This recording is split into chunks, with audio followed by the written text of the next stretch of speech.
प्रभु यीशु मसीह की जय हो। प्रभु यीशु मसीह की स्तुति और परमेश्वर को हमें ये मौका, परमेश्वर को धन्यवाद करने को ये मौका दिया है, इसीलिए हम परमेश्वर को धन्यवाद दें। हम एपिसोड 38 में जा रहे हैं। एपिसोड 38 विश्वासियों के लिए प्रभु का न्याय के बारे में हम सुन रहे हैं। विश्वासियों के लिए प्रभु का न्याय किस प्रकार से होता है और उसके बारे में हम पढ़ रहे थे। हम लूका सुसमाचार उसके 16 अध्याय 19 से 31वां आयत तक हम पढ़ रहे थे और वहाँ पर हम नरक के बारे में बता रहे हैं। मैं इसलिए नरक के बारे में बता रहा हूँ, हमें ये मालूम पड़ने के लिए कि प्रभु ने हमें किस प्रकार से नरक में से निकाला, हम किस तरफ से हमें गुजरना चाहिए था उसमें से ना गुजरते हुए प्रभु ने हमें जो जिस प्रकार से हमें बचाया है उसका हम धन्यवाद करें। क्योंकि यार हम आप जरा सोच के देखो, हमें उस आपत्ति से, उस आग के झील के अंदर से जाना पड़े तो हमें क्या होगा। और उस आग के झील के बारे में हम अभी तक सोच रहे थे।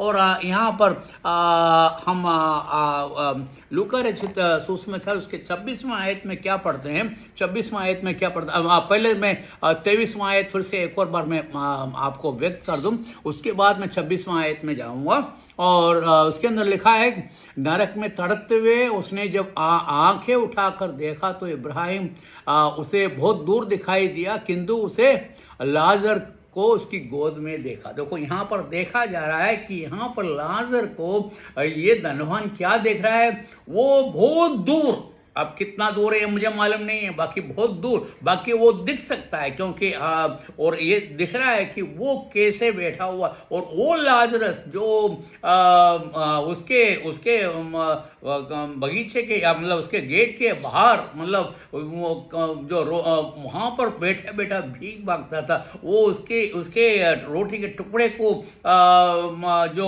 वो बच जाता था या जो नीचे गिर जाता था वो खाने के लिए बैठा हुआ था। और उसके साथ साथ अब मैंने आपको बताया कि उसके शरीर में पूरे फोड़े थे और कुत्ते आके उसको चाटते थे।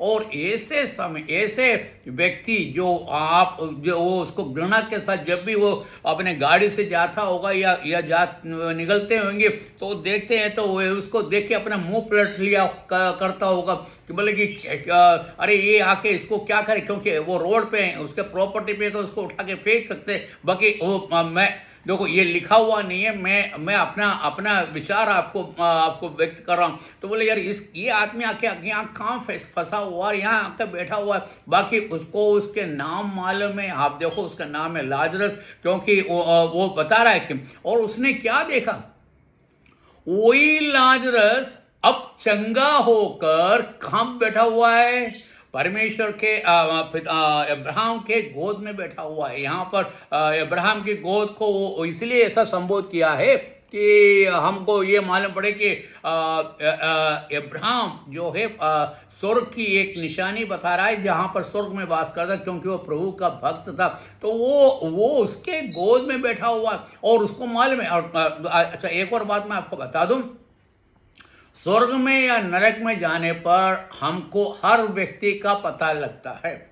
हर व्यक्ति का मतलब आपके पूर्व जो आपके नाना परदाना और दादा परदादा और उसके भी कितने भी 10 जन, मतलब आदम से लेकर जितने भी हमारे पीछे आदम के पीछे आए और हम आखिर में आए और हम एक एक व्यक्ति को जान सकते हैं। और दूसरी बात आपको मैं ये बताऊं, आप अभी इस शरीर में हम कितने भी रोग हो, कितने भी कष्ट हो, दुख हो, मुसीबत हो, सब कुछ हो, कोई भी प्रॉब्लम नहीं, बाकी प्रभु के पास आप जाएंगे या नरक में जाएंगे, हम पूर्ण रूप से चंगा होके जाएंगे। हम क्या मतलब बिल्कुल प्रभु ये चाहता है कि हम पूरे संपूर्ण स्वस्थ होकर, क्योंकि आप किस रूप में हो रहे हैं, आप जब दूसरा आपका रिजरेक्शन या मतलब आपका जी उठने पर आपका क्या होगा, आप बिल्कुल संपूर्ण व्यक्ति होगा। आपके आज आंख नहीं होंगे, आप पाँव नहीं होंगे, आप अंधा होगा या आप में कोई बीमारी होगा, आपका दुख, आप प्रभु के मैं आपको बताया कि दुष्ट लोग कहाँ पर खड़े होंगे, सफेद सिंहासन के सामने, वहां पर वो संपूर्ण रूप से खड़े होंगे। और उसी प्रकार से जब वो और उसकी आंख की चमक सब कुछ, इसलिए आप देख सकते हैं कि जब क्या धनवान ने ऊपर देखा तो उसको साफ दिखाई दिया, कितना दूर है हमें मालूम नहीं, और वहां देखकर उसने क्या बोलता है, और अब्राहम को बोलता है अब्राहम पिता कैसे जान सकते हैं आप, मुझे बताइए अब्राहम पिता कैसे उसको मालूम है। और क्योंकि लाजरस को तो वो पहचानता है क्योंकि वो उसके सामने बैठा हुआ, बाकी अब्राहम पिता को कैसे जानता है? अब्राहम पिता को इसीलिए जानता है, उसको सर्व ज्ञान वापिस आया था। मतलब परमेश्वर ने जिस प्रकार से मनुष्य को बनाया वो सर्व ज्ञान संपूर्ण था, उस संपूर्ण ज्ञान से ही वो जी उठेगा। तो आप बोले कि हम तो पहले भी मुसीबत में थे और अभी भी मुसीबत में, ऐसा नहीं, आप संपूर्ण रूप से, बाकी आप जो कर्म करते हैं उसका फल आपको मिलेगा। अब जैसे हमारे पंडित लोग कहते हैं, क्या कहते हैं, कर्म करते जाओ, फल की चिंता मत करो। भाई कर्म तो करेंगे तो आपको फल तो मिलेगा। कब मिलेगा ये हमको मालूम नहीं, हो सकता है कि 1 साल में या 2 साल में, 10 साल में, जो भी हो, या इस पृथ्वी के अंत में कभी भी हो, फल तो मिलेगा।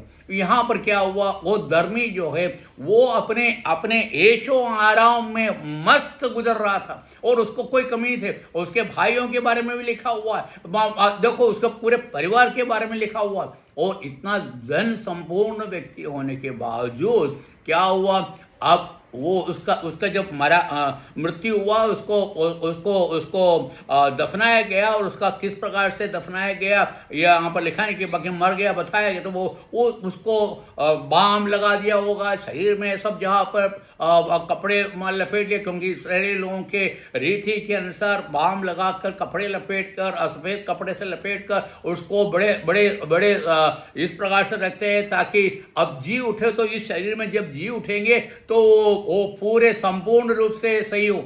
बाकी वो जैसे ही मरा उसकी आत्मा कहां चले गए, नरक में चले गए। तो आपको नरक में जाने के लिए कितना टाइम लगता है, उतने ही टाइम लगता है जैसे यहां से आप यहाँ छुटे हो तो वो सीधे नरक में गए। और उसी प्रकार लाजरस यहां से छुटे, उसका वो मरा तो उसका क्या हुआ होगा। हम यदि पृथ्वी के मनुष्य की हिसाब से देखें तो अरे बोले यार ये मर गया, धनवान खुद ने बोला हुआ ये मर गया यार, इसको उठा के फेंको यार, कचरे में फेंक दो यार, जला दो यार, इसको हटा दो।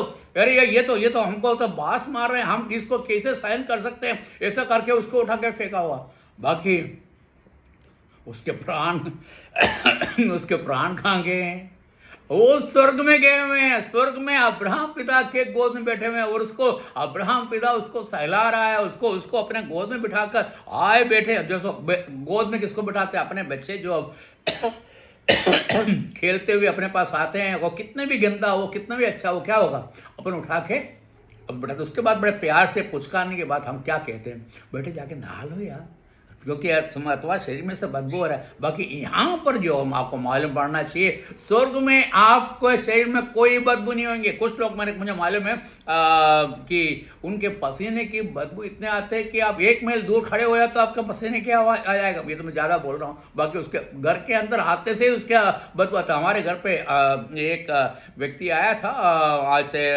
करीब 20 साल पहले की बात है, और लड़का था, वो हॉस्पिटल में काम करने वाला था। बाकी उसका प्रॉब्लम था कि वो घर पे आ जाए तो पूरे घर पूरे बदबू से भर जाता था। वो नहा के आने के बाद भी उसके बदबू नहीं जाता था। उसके जूते उतारो तो भाई इतना बास है कि उससे, और हम इस कंडीशन के थे हम लोग।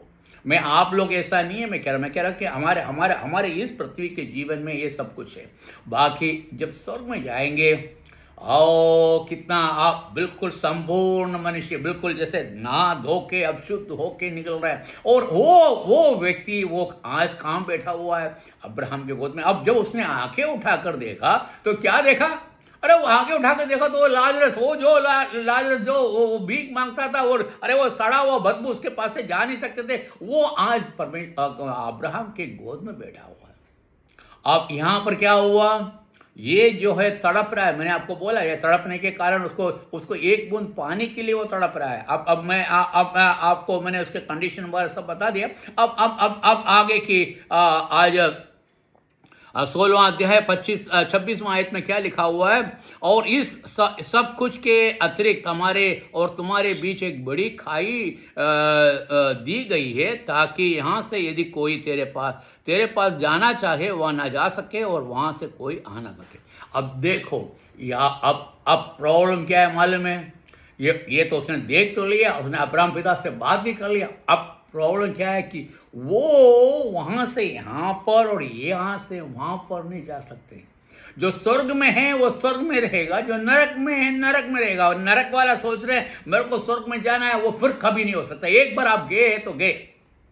आप ये सोच लो, आपने एक बार आप नरक में चला गया। यदि मैं जो विश्वासी नहीं है उनके लिए मैं कह रहा हूं, यदि आपने विश्वास नहीं किया तो अभी विश्वास कर लो भाई आपको दोबारा चांस नहीं मिलेगा। ये चांस था, ये चांस है। इस चांस को अभी इसी समय प्रभु यीशु मसीह को अपना उद्धारकर्ता मान लिया तो आप विश्वासियों के कैटेगरी में आएंगे, आप विश्वासियों के दर्जे में आएंगे। विश्वासियों के दर्जे में आएंगे तो क्या होगा?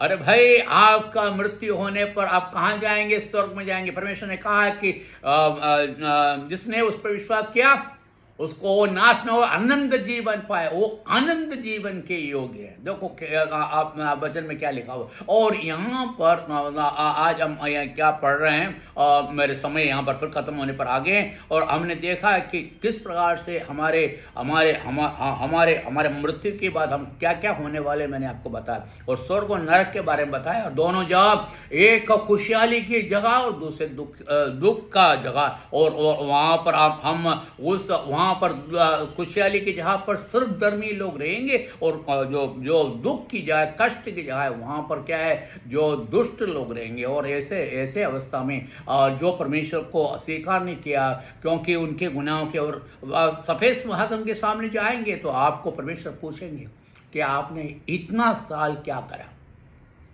आपको क्या जवाब देने का होगा?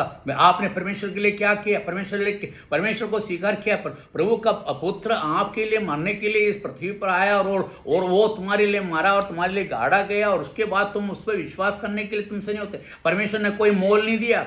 आपसे नहीं बोल रहा कि तुम मुझे इतना पैसा दो या इतना धन दो या तुम्हारे धन दौलत दो तो तुम्हारी जान दो, ये कुछ नहीं बोला है। तुम क्या करना है? परमेश्वर को विश्वास करना है। सिर्फ मुंह से कबूल करना है, हृदय से विश्वास करेंगे तो आप उद्धार पाएंगे। तो उद्धार पाएंगे वो नरक में नहीं जाएंगे, स्वर्ग में जाएंगे। उसके बाद तो हमने देखा है कि वो नरक की कंडीशन के बारे में आपको बता रहा था। मेरे समय यहाँ पर खत्म हो रहे हैं। मैं आपको फिर से कल आपको परमेश्वर की इच्छा हुआ तो फिर हम बातें करेंगे। यहाँ पर क्या बोल रहा है कि नरक और स्वर्ग के बारे में हमने सुना है। अभी मैं यहाँ पर रुक रहा हूँ।